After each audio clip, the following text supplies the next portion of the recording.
October 12, 1944. A squadron of red-tailed P-51 Mustangs of the 332nd Fighter Group soar over Lake Balaton in southern Hungary. After completing an escort mission, they're returning to base in Italy. Among them is Captain Wendell Pruitt and his wingman, Lieutenant Lee Archer, the gruesome twosome, as they are known. As they reach the southern tip of the lake, tiny specks appear on the horizon, a swarm of German Me-109s. There were more German airplanes in the air than I've ever seen before. Kind of made a little side decision, well, this might be it. Pruitt, Archer, and the rest of the Red Tails don't flinch. We didn't run or anything like that. We said, okay, they're up here.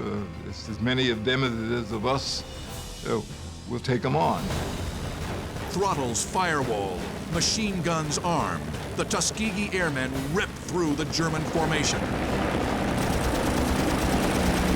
The skies above Lake Balaton explode with the roar of piston engines and the staccato burst of machine guns and cannon. With the battle raging all around them, Pruitt and Archer select a target. They'll make a head-on pass with a German 109 just off their nose. The gruesome twosome streak past the enemy. Archer drops in trail of Pruitt as they roll left in pursuit. He'd pull ahead and I'd pull right behind him and try to stay on him. He was a heck of a pilot, and just staying there sometime was a full-time job. Pruitt's tight turn takes the German by surprise. The P-51's 450 cals open up. The pilot leaps from the smoking plane. But just as they pull away from their first victory, another 109 roars in from 3 o'clock high. He pulled in to take a side shot at Pruitt. And Pruitt slowed down. I guess he chopped throttle or something. I know I did. Pruitt's quick reaction saves him from certain death. Reducing his speed causes the 109 to overshoot to the side. With careful maneuvering, he can flush the 109 out in front of him. Archer lets his lead do the work. Pruitt manages to force the 109 out.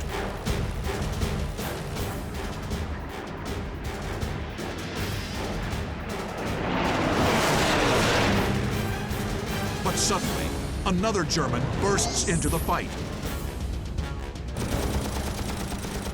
And the other one came in to get on Pruitt's tail, not realizing that my only job at that time was to protect Pruitt's tail.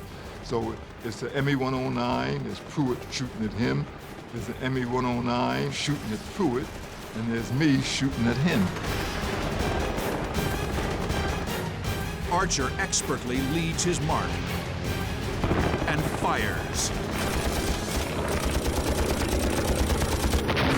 The 109 tumbles, smoke belching from the wounded plane.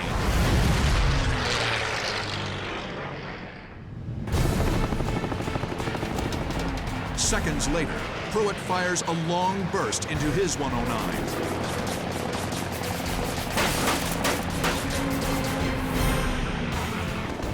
Another victory for the gruesome twosome.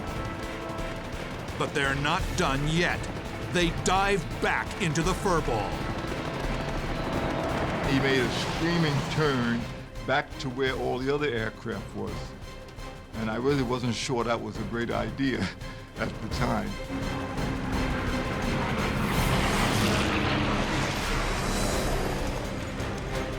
Pruitt instantly spots a target amidst the chaos. Another 109 is positioned just off his nose. As we got into the other airplanes, another one picked him up, and he made a head-on pass on him with me peppering behind him.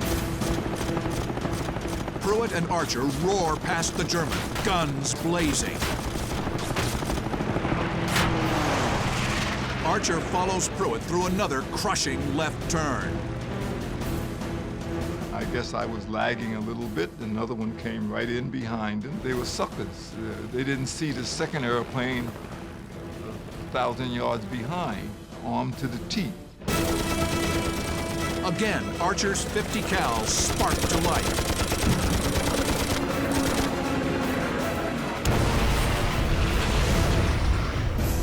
Archer speeds past the wreckage. He's now one victory away from making ace, with plenty of targets to choose from.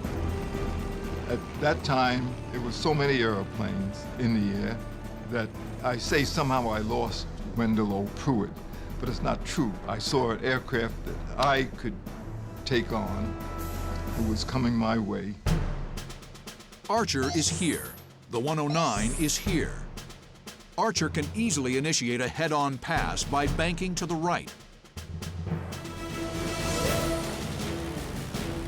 In an instant, the adversaries merge. They break into each other and begin circling.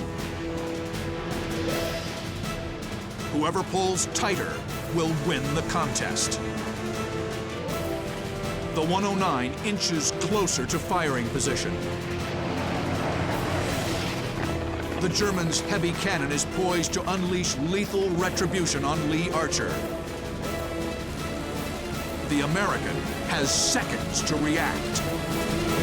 Suddenly, he spots a second 109. I look out to the right, and I see this guy all by himself, a pigeon, and he was flying straight and level. Archer brakes instinctively. Since then, a lot of people say, well, when you turned on this second aircraft, what about the guy behind you? I forgot all about him.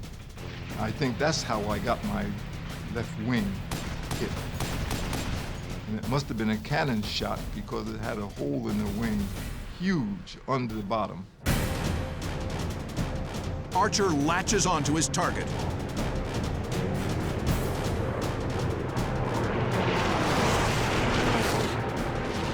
The German counters by pitching over into a steep dive. He's headed for the safety of an airbase. But the maneuver fails.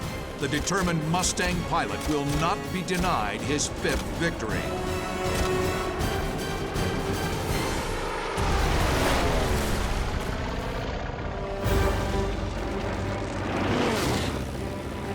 Lee Archer opens the throttle and pulls away.